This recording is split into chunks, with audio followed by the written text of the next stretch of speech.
दोस्तों आज मैं jack in the box movie को एक्सप्लेन करने वाला हूँ। कहानी की शुरुआत में एक आदमी मेटल डिटेक्टर से सोना ढूंढ रहा होता है। इंडिकेशन मिलने पर वो खुदाई करता है जिसमें उसे एक बॉक्स मिलता है। बॉक्स पर मोटे अक्षरों में जैक लिखा था। उस बॉक्स में से एक पुतला निकलता है और वो उसे दिखाने अपनी पत्नी के पास लाता है, जिसे ये काफी पसंद आता है। और इसके बाद वो आदमी कमरे से बाहर चला जाता है। इधर उसकी पत्नी भी उस पुतले को देखकर बाहर आ रही होती है कि अचानक उस बॉक्स में कुछ हलचल होती है। ये देखकर वो चेक करने वहां जाती है कि तभी एक डीमन यानी कि शैतान उस बॉक्स से निकलकर उसे मार डालता है और उसे अपने साथ बॉक्स के अंदर ले जाता है। इधर अपनी पत्नी की आवाज सुनकर वो आदमी दौड़ता हुआ वहां आता है, मगर वो उसे नहीं बचा पाता और फिर वहीं बैठकर रोने लगता है। खैर अब सीन शिफ्ट होता है और हम 12 साल बाद का समय देखते हैं। हम एक आदमी को देखते हैं जिसका नाम कैसी है। वो यहाँ म्यूजियम में जॉब के लिए आया है और आज उसका पहला दिन है। अंदर जाने पर उसे कोई दिखाई नहीं देता, इसीलिए वो कोई है कहते हुए ऊपर के फ्लोर तक जाता है। तभी वहाँ एक लड़की आती है। वो अपना नाम लीजा बताती है। केसी के पूछने पर लीजा बताती है कि मैनेजर तो अभी नहीं है, चलो मैं ही तुम्हें म्यूजियम घुमाती हूँ। फिर म्यूजियम घूमते हुए वो एक रूम में पहुंच जाते हैं जहाँ केसी को एक बॉक्स मिलता है। वो उसे उठाकर सामने टेबल पर रखता है और लीजा को वहाँ आकर देखने को कहता है। लीजा पूछती है ये क्या हो सकता है। केसी कहता है कि पता नहीं, शायद ये कोई म्यूजिक बॉक्स है। खैर ऐसे ही जांच करते हुए केसी उस पर लिखे अक्षरों को घुमा देता है, जिससे वो अपने आप घूमने लगते हैं और रीअरेंज होकर जैक बन जाते हैं। इसी बीच एक हैंडल भी बाहर निकलता है।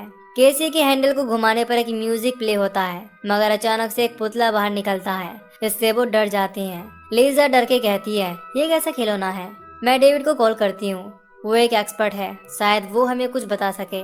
इधर केसी मजे से उस पुतले की फोटो ले रहा होता है। फिर लीजा बताती है डेविड अभी बिजी है, वो कल तक आ जाएगा। अब सीन चेंज होता है और रात को दो चोर म्यूजियम में चोरी करने घुसते हैं। उनमें से एक पुतले को देखकर अपने साथी को बुलाता है, इधर आओ देखो मुझे क्या मिला। तभी हैंडल घूमने लगता है और बॉक्स में से एक हाथ बाहर निकलता है। इसके बाद हम उस आदमी को मरा हुआ देखते हैं। इधर उसका साथी इन सब से डर के पीछे छिप जाता है। तभी एक हाथ उसके सर पे आता है और वो भी मारा जाता है।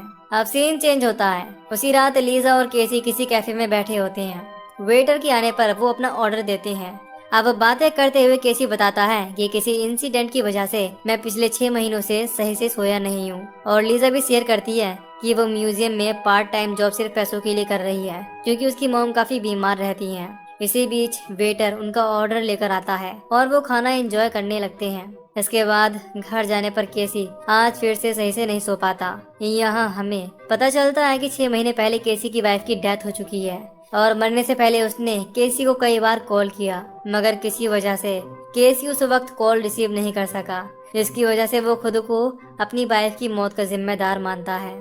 खैर केसी अचानक आए सपने से डरकर उठ जाता है और फिर साइड में रखी अपनी पत्नी की तस्वीर को देखते रहता है। इसके बाद अगली सुबह केसी म्यूजियम जाता है और दरवाजा खुला देखकर वो लीजा को कॉल करके बताता है कि शायद कल रात म्यूजियम में चोरी हुई है। तुम मुझे बताओ मैं सीसीटीवी कैसे चेक कर सकता हूँ।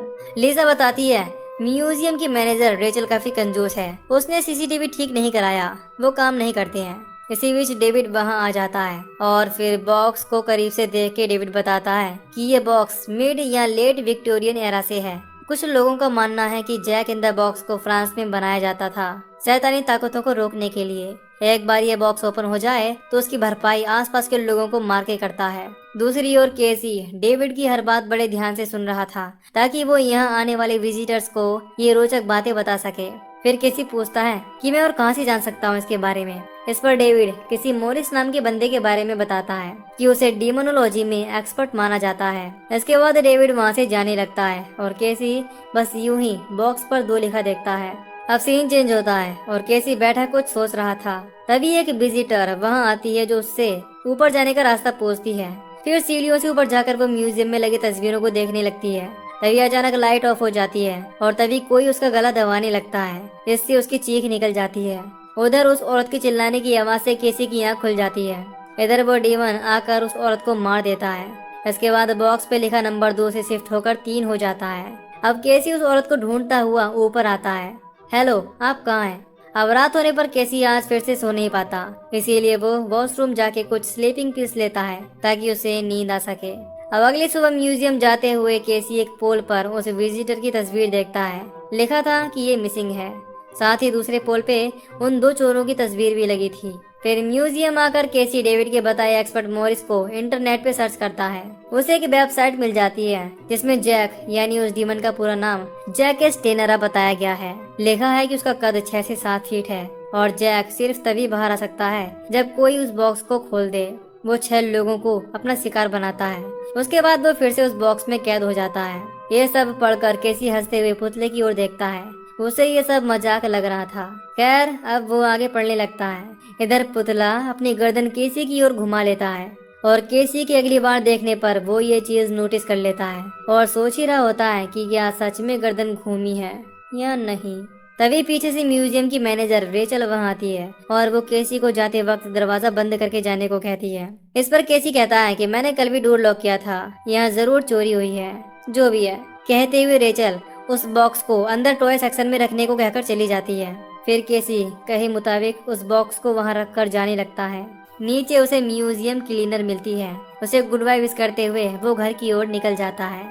इधर साफ सफाई करते वक्त क्लीनर को वो पुतला दिखाई देता है, मगर फिर से देखने पर वो बॉक्स वहां से गायब हो जाता है। ये सब देखकर वो औरत वहां से भागने लगती है, मगर उसे वो बॉक्स सीढ़ियों पर उसके सामने ही मिलता है। वो डरते हुए साइड से निकलकर जाने लगती है, मगर बॉक्स का हैंडल घूमने लगता है और तभी जैक वहां आकर उसे मार डालता है। इसी के साथ 3 से शिफ्ट होकर नंबर 4 हो जाता है। अब अगली सुबह लीजा म्यूजियम आकर केसी को वो लास्ट कॉल रिकॉर्डिंग सुनते देखती है। पूछने पर केसी बताता है कि जब उसकी वाइफ ने कॉल किया तब वो सो रहा था, इसीलिए उसने इग्नोर कर दिया। वो दुखी होकर कहता है कि मैं उसे बचा सकता था, उसे मेरी जरूरत थी। इसी बीच पुलिस ऑफिसर वहां आता है। वो बताता है कि यहाँ क्लीनिंग करने वाली औरत मिसिंग है। इस पर केसी कहता है कि फ्राइडे को ही मैंने उसे देखा था जब मैं म्यूजियम से घर जा रहा था। फिर ऑफिसर केसी से कुछ पूछताछ करता है और जाते वक्त उसे अपना कार्ड देकर जाता है। कहता है कि कुछ पता चले तो मुझे इन्फॉर्म करना। ऑफिसर के जाने के बाद केसी को उस बॉक्स पर शक होता है, इसीलिए वो उस पुतले के सामने एक कैमरा लगा देता है और अपने दोस्त एंडी को उस एक्सपर्ट मॉरिस का एड्रेस निकालने को कहता है। फिर वापस आते हुए केसी उस बॉक्स को अपने सामने देखता है और उसकी टॉर्च भी अपने आप काम करना बंद कर देती है। तभी अचानक से जैक उस पर हमला करता है, इससे केसी नीचे गिर जाता है, मगर वो केसी को जान से नहीं मारता। अब उसने केसी को क्यों नहीं मारा ये हमें कहानी में आगे पता चलेगा। अब सीन चेंज होता है। केसी लीजा को रिकॉर्डेड फुटेज दिखाता है, मगर कैमरा ऑफ हो जाने से वो आधे ही रिकॉर्ड हुई थी। वो कहता है मेरा यकीन करो, मैंने उस डीमन को बाहर आते देखा। मगर लीजा केसी की कई बातों पर भरोसा नहीं करती। उसे लगता है कि केसी अपनी वाइफ की मौत के बाद से सही से सोया नहीं है, इसीलिए ही उसे ऐसा लग रहा है। इधर केसी उस रूम में जाता है जहाँ उसे वो बॉक्स पहली बार मिला था और स्लीव पे उसके पहले ओनर का नाम पड़ता है, नॉर्मन क्लीवर। अब इस नाम को गूगल करने से पता चलता है कि इस आदमी की 46 वर्षीय पत्नी लापता है और इसके चार्जेस में से 10 साल की सजा हुई थी। केसी तभी नॉर्मन से मिलने के लिए निकल पड़ता है। वहां जाकर दरवाजा नॉक करने पर एक आदमी बाहर आता है जो गुस्से में मैंने उसे नहीं मारा कहने लगता है। केसी बताता है कि वो बॉक्स अब मेरे पास है। यहाँ हमें पता चलता है कि नॉर्मन वही आदमी है जिसे मूवी की शुरुआत में दिखाया गया था। फिर वो अंदर जाकर बातें करने लगते हैं। नॉर्मन बताता है कि मुझे उन दिनों मेटल डिटेक्ट करने का शौक था और मुझे लगा कि मैंने गोल्ड की किसी चीज को खोज दिया। फिर खोदने पर मुझे वो बॉक्स मिला। मेरी पत्नी को भी वो काफी अच्छा लगा। फिर बाहर आते हुए मुझे रियलाइज हुआ कि मेरी वाइफ मेरे साथ नहीं आई और जाकर देखने पर मैंने उस डीमन को उसे बॉक्स में ले जाते देखा। किसी को मेरी कही बात पर यकीन नहीं हुआ और मुझे 10 साल की सजा हो गई। नॉर्मन कहता है कि अगर वो तुम्हें नहीं मारता और आसपास के लोगों को मारता है तो इसकी वजह से उनकी मौत का शक तुम पर आएगा, इसीलिए तुम्हारे लिए सबसे अच्छा यही रहेगा कि तुम कहीं दूर चले जाओ। नॉर्मन से बात करके केसी म्यूजियम की ओर निकल जाता है और म्यूजियम आकर जल्दी से उस बॉक्स को अपने साथ गाड़ी में कहीं दूर ले जाता है और तेल छिड़क कर उसमें आग लगा देता है। इसके बाद वो चाबियां लेकर म्यूजियम से जा रहा होता है तो सीढ़ियों से उतरते वक्त उसे सामने वो बॉक्स रखा दिखता है, जबकि वो कुछ देर पहले ही उसे जलाकर आया है। अब बॉक्स ओपन होता है और जैक बाहर आ जाता है। केसी ये सब देखकर ऊपर भाग जाता है, मगर वो केसी को ढूंढ लेता है और चिल्लाते हुए जोर से नीचे पटकता है। नीचे पड़े हुए केसी पूछने लगता है कि तुम मुझे जान से क्यों नहीं मार देते। अब अगली सुबह लीजा म्यूजियम आकर केसी को जमीन पर बेहोश देखती है। वो उसे उठाने लगती है। अब आँख खुलने पर केसी अपने सामने मैनेजर और लीजा को देखता है। मैनेजर पूछती कि आखिर तुम्हारी दिक्कत क्या है, तुम कहती हो कि ये बॉक्स साबित है। इस पर केसी बताता है कि जब से मैंने इसे खोला है ये लोगों को मार रहा है। ये क्या बकवास है, कहते हुए रेचल गुस्से में केसी को म्यूजियम की जॉब से निकाल देती है। केसी को जाता देख लीजा उसे रोकती है और कहती है कि मुझे नहीं पता था कि तुम्हारी जॉब चली जाएगी, मुझे तो बस तुम्हारी फिक्र थी, इसीलिए मैंने रेचल को बताया। खैर अब केसी बाहर आकर एंडी से मोरिस का पता पूछता है। इस पर वो बताता है कि उसका घर हिल फार्म की तरफ है। इधर रेचल उस बॉक्स को कमरे में रख के लॉक कर देती है। उधर केसी एंडी के बताए एड्रेस पर पहुंच जाता है और नॉक करने पर मोरिस बाहर आता है। पहले तो वो गुस्सा हो जाता है बिना बताए आने के लिए, मगर फिर केसी की रिक्वेस्ट करने पर वो उसे आधे घंटे का वक्त देता है। अंदर केसी मोरिस को उस बॉक्स के बारे में सब कुछ बता देता है। इस पर मोरिस कहता है कि नेचर की बनाई हर चीज को मारा जा सकता है। उधर रेचल लैपटॉप में काम कर रही होती है और लीजा लंच के लिए ब्रेक लेकर म्यूजियम से चली जाती है। इधर मोरिस केसी को बताता है कि क्योंकि तुमने उस बॉक्स को खोला है इसीलिए वो तुम्हें नहीं मार सकता। इधर रेचल को काम करते हुए कुछ आवाज आती है, इसीलिए वो देखने के लिए चली जाती है। उधर मोरिस बताता है कि सिर्फ तुम ही उसे वापस भेज सकते हो क्योंकि वो तुम्हें नहीं मार सकता, तुम्हें जैक को उस बॉक्स के अंदर कैद करना होगा। इधर रेचल डरकर फ्लोर पर रेंगती हुई भागने की कोशिश कर रही थी, मगर कोई अनजान शक्ति यानी कि जैक उसे बॉक्स के अंदर खींच लेता है। उधर मोरिस एक किताब में देकर बताता है कि तुम्हें जैक के दिल पर खंजर से हमला करना होगा और कुछ शब्द बोलने होंगे, इसके बाद वो वापस चला जाएगा, मगर उसके कपड़े तक का एक टुकड़ा भी बाहर नहीं रहना चाहिए। अगर उसका कुछ भी बॉक्स से बाहर रह गया तो वो जरूर वापस आएगा अपने शिकार के लिए। इधर लीजा लंच के बाद म्यूजियम आती है। वो अपने डे ऑफ के लिए रेचल को ढूंढने लगती है। उधर केसी मोरिस के घर से वापस आ रहा होता है। इधर लीजा को दरवाजे के पास एक कटा हुआ पैर दिखता है और वो डर के वहाँ से भागने लगती है। इसी बीच बॉक्स ओपन होता है और जैक बाहर आ जाता है। लीजा वहाँ से भागने की कोशिश करती है लेकिन सभी दरवाजे अपने आप बंद होने लगते हैं और वो बाहर नहीं निकल पाती।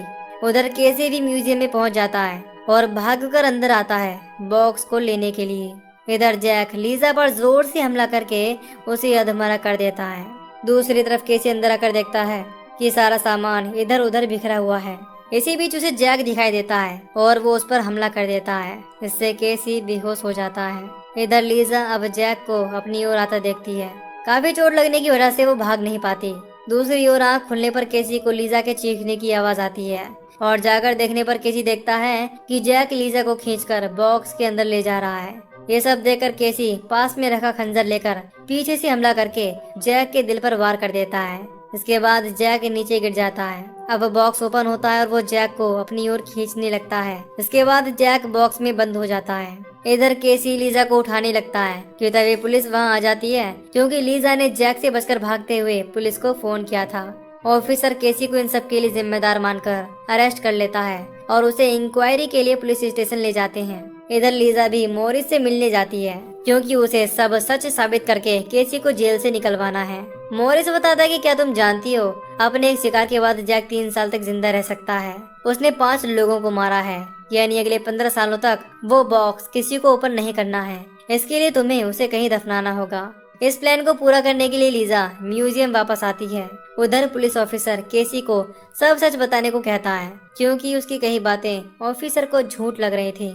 उधर लीजा बॉक्स को जमीन में दफनाने लगती है। इसी बीच केसी को याद आता है कि जब जैक बॉक्स के अंदर कैद हो रहा था तो उसकी उंगली कटकर बाहर रह गई थी, जबकि मोरिस ने कहा था कि जैक का कुछ भी बॉक्स से बाहर नहीं छूटना चाहिए। अब वो चिल्लाते हुए ऑफिसर को लीजा खतरे में है, वो उसे मार देगा कहने लगता है। दूसरी ओर बॉक्स से एक हाथ जाते समय लीजा का पैर पकड़ लेता है। इधर केसी ऑफिसर को समझाता रहता है, प्लीज मेरा यकीन करो। उधर हम लीजा को जमीन पर गिरा देखते हैं और जैक उसे घसीट कर बॉक्स के अंदर खींच लेता है। इसी के साथ आखिरी शिकार मिलते ही बॉक्स पर लिखा नंबर शिफ्ट होकर 5 से 6 हो जाता है और इसी के साथ ये मूवी यहीं पर खत्म हो जाती है। तो दोस्तों इस मूवी का सेकंड पार्ट 2022 जनवरी में आ चुका है। अगर आप वो भी देखना चाहते हैं तो कमेंट में जरूर बताना। और अगर आपको इसका पहला पार्ट पसंद आया है तो वीडियो को लाइक और चैनल को सब्सक्राइब कर दीजिए। बाकी मैं मिलूंगा आपसे न्यू वीडियो में। Till then take care, love you, bye bye.